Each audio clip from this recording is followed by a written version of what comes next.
नमस्कार फंडा। आज हम इस वीडियो में डिस्कस करेंगे जेनेटिकली मॉडिफाइड ऑर्गेनिज्म मींस जो जेनेटिकली मॉडिफाइड ऑर्गेनिज्म होते हैं वो क्या होते हैं। Before starting the video one thing is that कि इस वीडियो के नीचे आपको सब्सक्रिप्शन का एक ऑप्शन दिखाई दे रहा है, तो आप अगर हमारा वीडियो पहली बार देख रहे हैं so please subscribe our channel. आप इस वीडियो को लाइक कर सकते हैं, इस वीडियो पे आप कमेंट दे सकते हैं, साथ में इस वीडियो को आप शेयर भी कर सकते हैं। Let us start. What is genetics?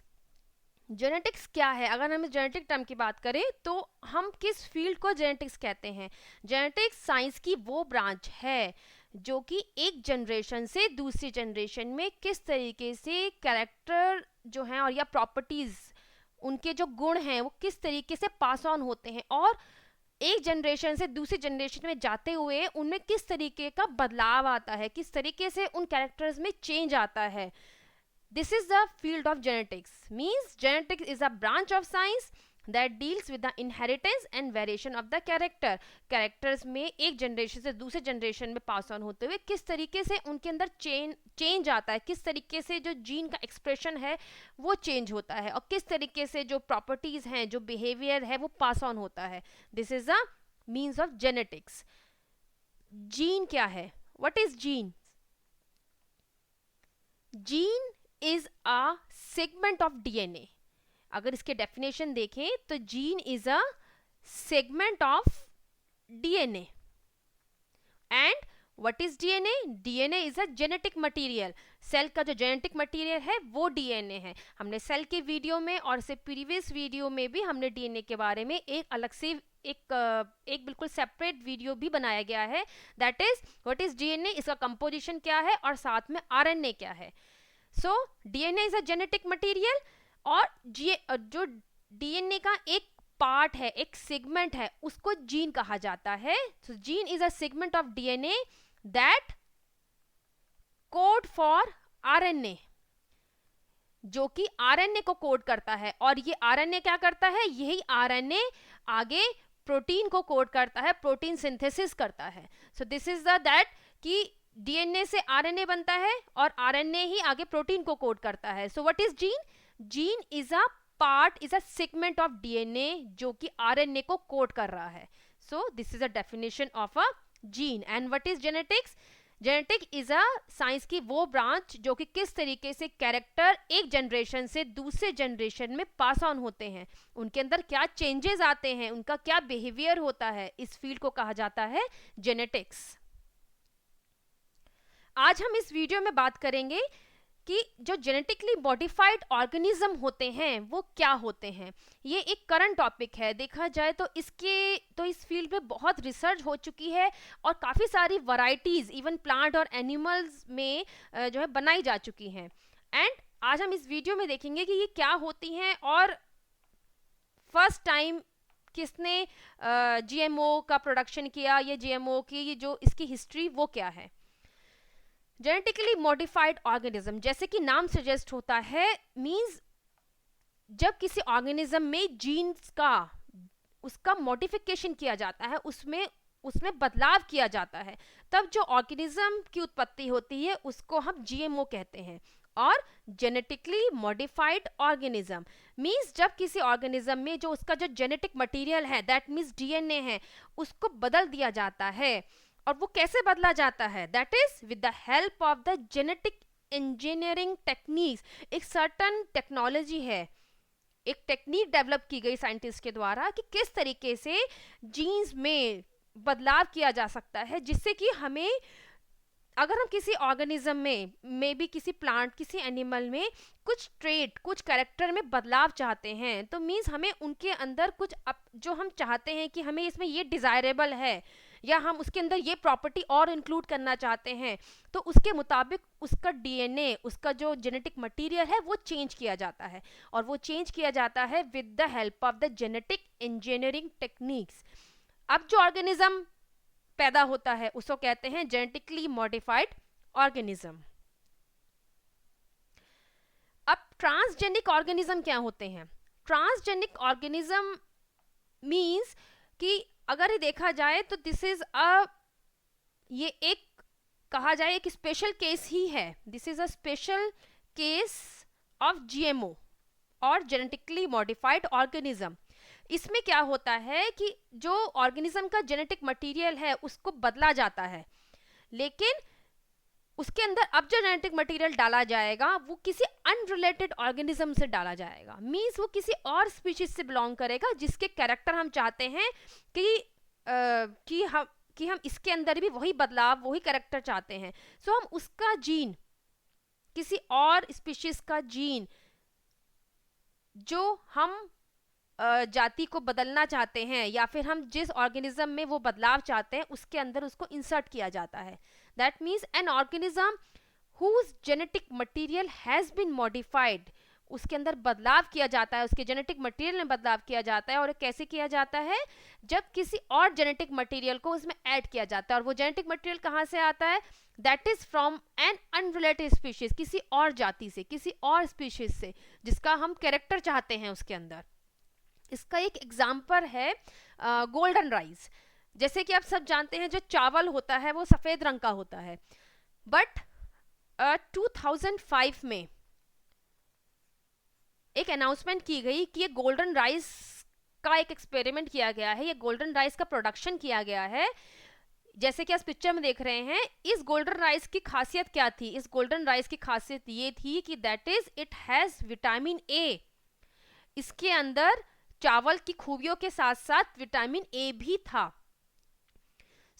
ये विटामिन ए का इसके अंदर एडिशन कैसे हुआ? इसका एडिशन हुआ कि इसके अंदर जो जीन्स का, इसके जो डीएनए का मॉडिफिकेशन किया गया, इसके अंदर एक जीन और डाला गया जिससे कि इस प्लांट में ही बीटा कैरोटीन का प्रोडक्शन स्टार्ट हुआ।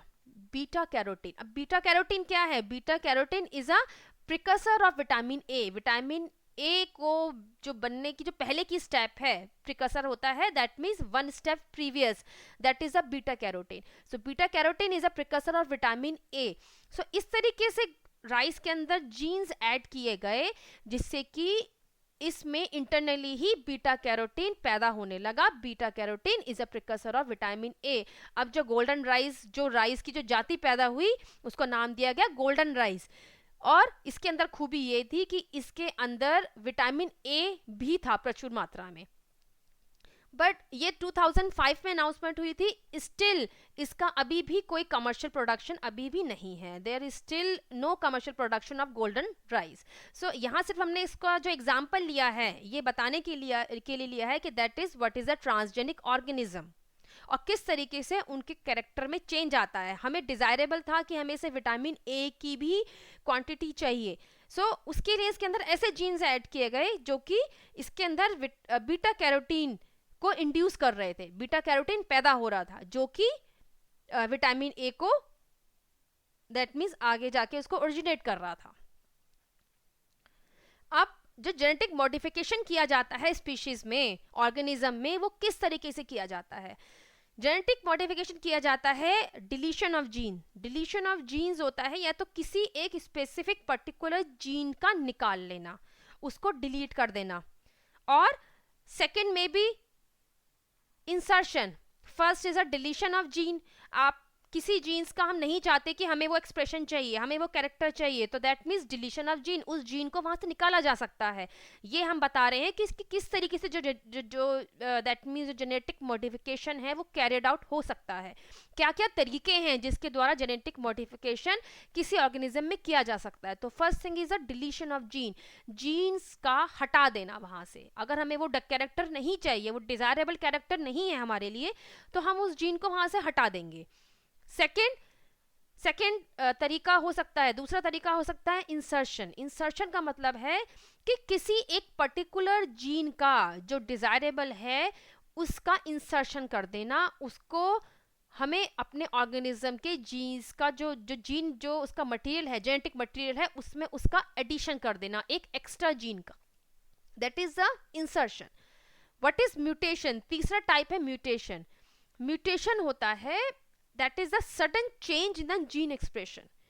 जीन्स का जो एक्सप्रेशन है वो किस तरीके से अपने आप को एक्सप्रेस करता है, उसके अंदर सडन चेंज आना, that is the definition of mutation. So these are the steps by which the genetic modification can be carried out. अब नेचुरली देखा जाए तो over a long period of time naturally that means प्रकृति में भी जो है वो जेनेटिक मॉडिफिकेशन होते हैं, बट ये एक तो एक लॉन्ग पीरियड ऑफ टाइम पे होते हैं। और ये होते कैसे हैं? जब कहीं से, मतलब दैट मीन्स एक्स्ट्राजीनियस डीएनए होता है बाहरी डीएनए, बाय एनी मीन्स किसी भी तरीके से सेल मेम्ब्रेन को पेनिट्रेट कर जाए, that is the cell membrane. So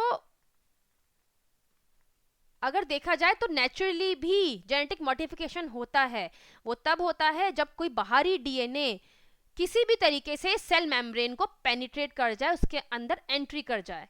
so by this means genetic modification जो है प्रकृति में होता रहा है, but artificially means by the scientist और इन द लैब। ये किस तरीके से किया जाता है? ये किया जाता है, कुछ स्पेसिफिक इसके तरीके हैं। दैट इज इसका फर्स्ट, यहाँ हम शॉर्ट में बता रहे हैं, इसके हम बहुत डिटेल नहीं जा रहे हैं कि दैट इज कि इसके क्या क्या तरीके हैं।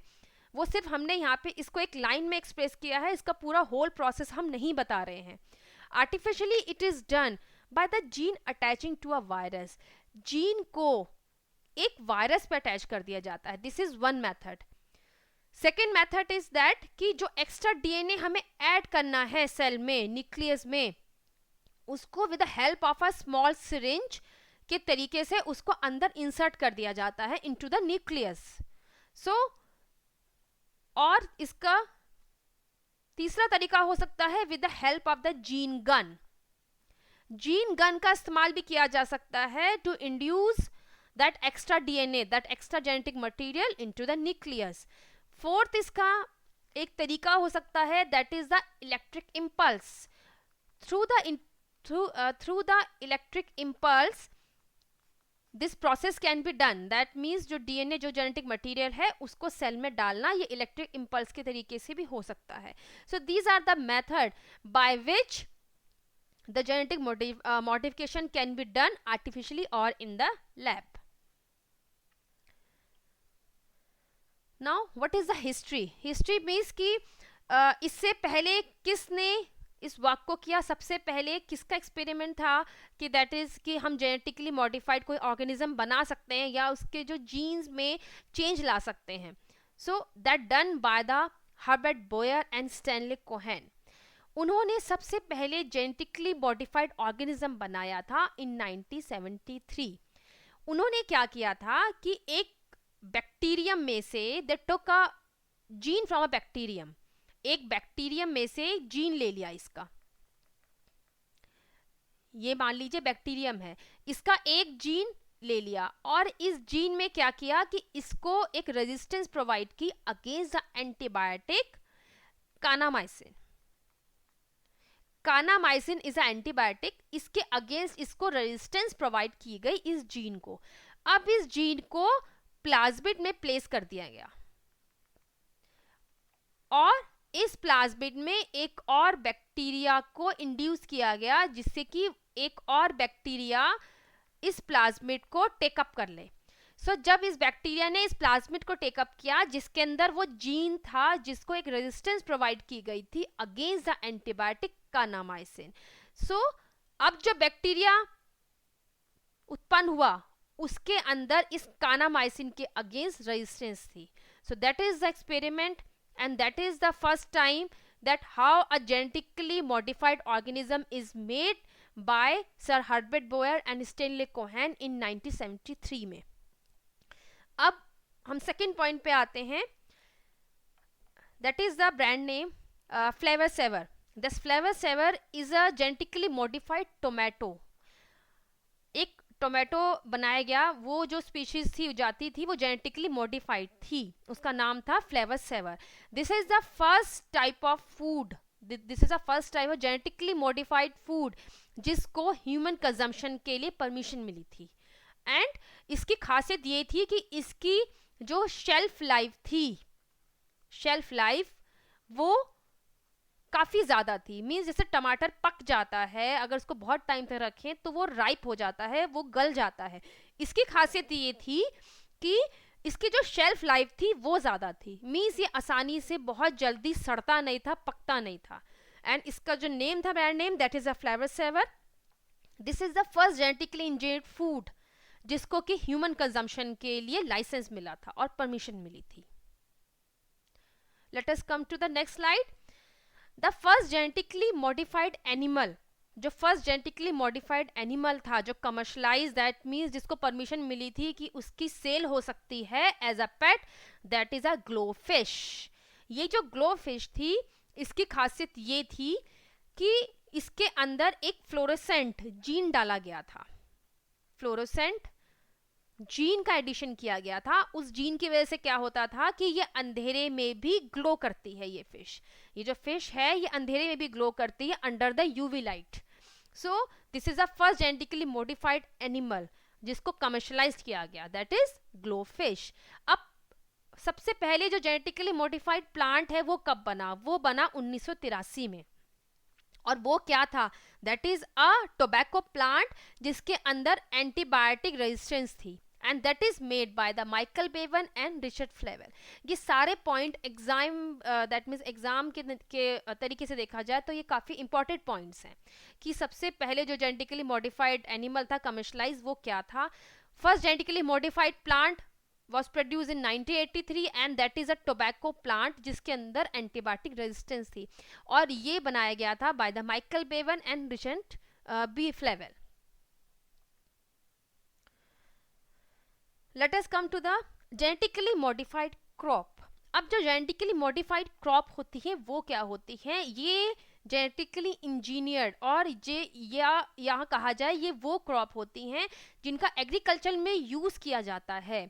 इनके अंदर खासियत ये होती है कि इनका जो डीएनए होता है, जो इनका जेनेटिक मटेरियल होता है, उसको मॉडिफाई किया जाता है by using the genetic engineering technique के द्वारा. अब जो जेनेटिक मॉडिफाई क्रॉप होती हैं इनके अंदर इनको किया क्यों जाता है? कारण क्या है इनको करने का?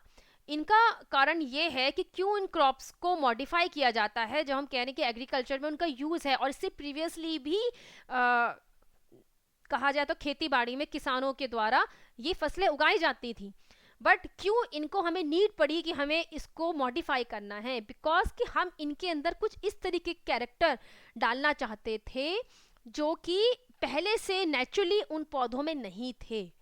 मीन्स अगर देखा जाए तो इसके कारण थे. फर्स्ट इज दैट कि अगर हमें किसी पर्टिकुलर पेस्ट के अगेंस्ट रेजिस्टेंस चाहिए, किसी पर्टिकुलर पेस्ट जो कि उस फसल को नुकसान पहुंचाता है उसके अगेंस्ट हमें रेजिस्टेंस चाहिए, तो बाय द जीन मॉडिफिकेशन उसके अंदर वो कैरेक्टर डाला जाता है जिससे वो इंटरनली ही उस पेस्ट से लड़ने की क्षमता उस पौधे के अंदर आ जाती है. So that means resistance against pest. This is the reason why इनको मॉडिफाई किया जाता है और किया जाता भी रहेगा. Second is the reduction of spoilage, means फसलों का खराब हो जाना. And third is a environmental factor. environmental factor. और इसका फोर्थ पॉइंट है कि resistance to chemical treatment, means chemical treatment का फसल के ऊपर कोई बहुत ज़्यादा असर ना पड़े, फसलें खराब ना हो. These are the reason why इनके अंदर जीन्स के अंदर चेंज किया गया. अब 1995 में बीटी कॉटन आया. BT cotton and then BT potato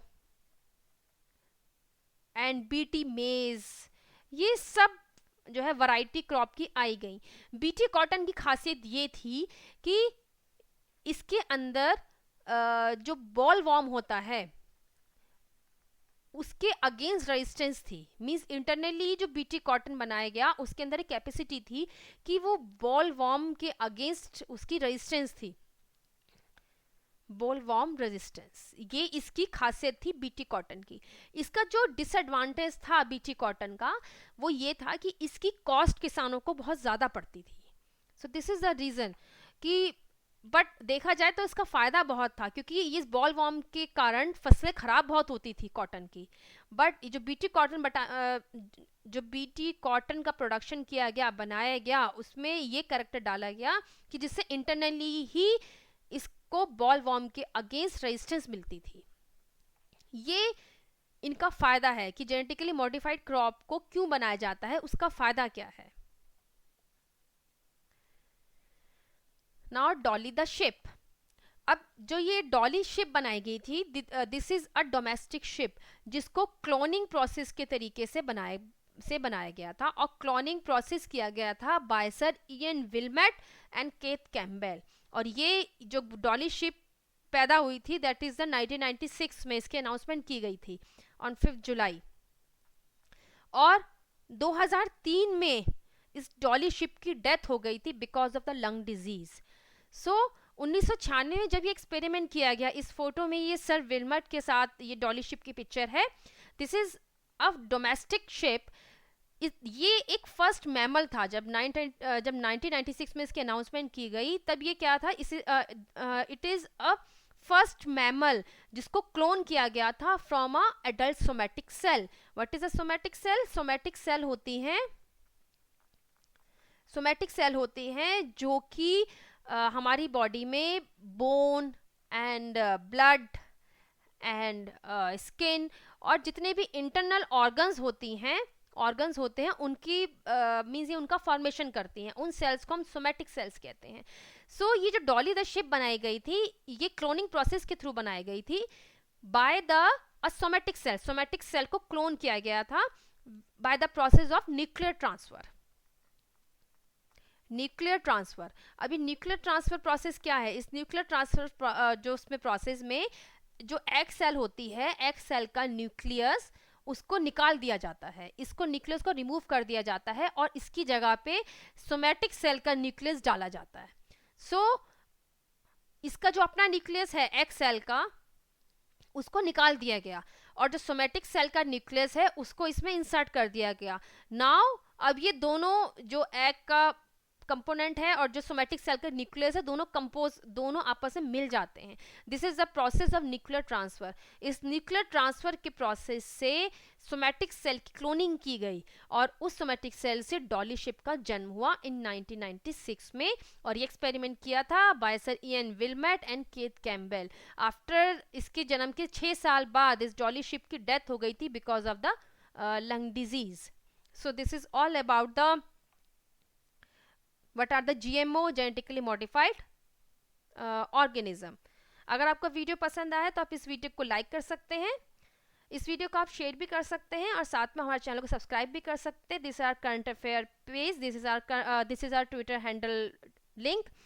and one thing is that कि अगर आप SSC CGL और SSC CHSL की प्रिपरेशन कर रहे हैं तो आप एक बार उनकी प्लेलिस्ट पे एक बार ज़रूर जाके देखिए। There are many videos and ये जो हमने करंटली टॉपिक कवर किया है, इसके अलावा भी काफ़ी सारे टॉपिक अभी तक प्लेलिस्ट में कवर किए जा चुके हैं। सो अगर आपने अभी तक उन वीडियोस को नहीं वॉच किया है, so please do watch this videos also. With this note, have a nice day. Thanks for listening me.